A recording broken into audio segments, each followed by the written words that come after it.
বিইذনি রাব্বিহিম মিন কুল্লি আমরিন সালাম সালামুন হিয়া হাত্তা মাতলাইল ফাজর।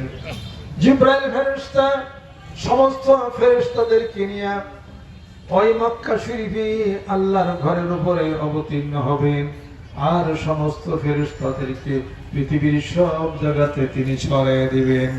যত মানুষ ওই শবে কদরের রাতটিতে জিকির করবে, ইবাদত বন্দেগী করবে, আর যত দোয়া করবে, ফেরেশতারা বলবে আমিন আমিন, হে আল্লাহ সব কবুল করে নাও। ফজর তুলু হওয়া পর্যন্ত ফেরেশতারা দোয়া করতে থাকবে। আল্লাহ রাব্বুল আলামিন শবে কদরের রাত্রিতে 70 বার বান্দার দিকে রহমতের দৃষ্টি নিক্ষেপ করেন। একবার নিক্ষেপ করেন, বান্দা খেয়াল করে না, আবার নিক্ষেপ করেন, খেয়াল করে না।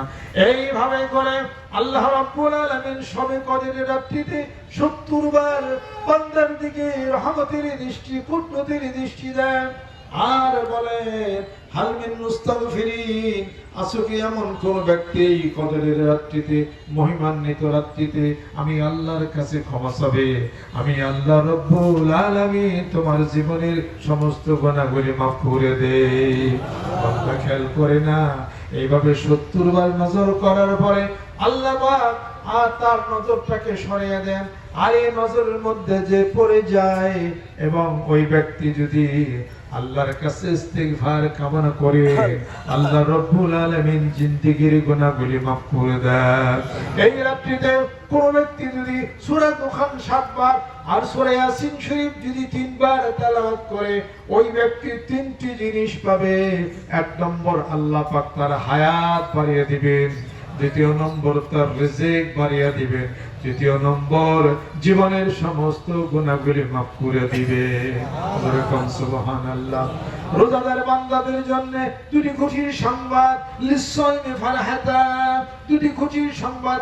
একটি হলো ইনদাল ইফতার, ইফতারের সময় একটা খুশির সংবাদ, বান্দা যা বলবে মহান মাবুদ তা কবুল করে নেবেন।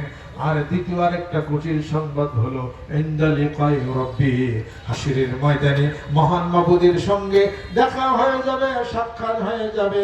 আল্লাহ রাব্বুল আলামিন বলবেন, ও রোজাদার বান্দারা, রোজা হলো আমার জন্য, as-সাওমুলি ওয়া আনা আজিবি, আমি রোজার প্রতিদান দিয়ে থাকব, অথবা ওয়া আনা উজিয়াবি, আমি নিজেই বান্দাদের জন্য রোজার প্রতিদান হয়ে যায়। ও বান্দারা দেখো, তোমাদের জন্য রাইয়ান নামক জান্নাত কি সুশোভিত করা হয়েছে, আমি আল্লাহকে দর্শন করে পরিতৃপ্ত হয়ে ওই রাইয়ান নামক জান্নাতের মধ্যে প্রবেশ করে যাও। জোরে জোরে সুবহানাল্লাহ। যেই ব্যক্তি রমজানের মুবারকের মাসে রোজা রাখলো কিন্তু তারাবির নামাজ আদায় করলো না, ওই ব্যক্তির রোজাটি এমন হয়ে যায়, একটি পাখিকে যদি 2টি ডানা কেটে দেওয়া হয়, পাখি উঠতে পারে না, জমিনের মধ্যে পড়ে ঝাপটাইতে থাকে। ওই ব্যক্তির রোজাটা অনুরূপ হয়ে গেল, ওই রোজা জমিনে পড়ে থাকবে, মহান মাবুদের দরবারে এই রোজা পৌঁছাবে না, যদি সে তারাবির নামাজ যদি আদায় না করে। যেই ব্যক্তি রোজা রাখলো কিন্তু বকাবাজি করলো, মিথ্যা কথা বললো, ওই লোকটির শুধু না খায়া থাকাই হলো, রোজার সার্থকতা তার কিন্তু হলো না।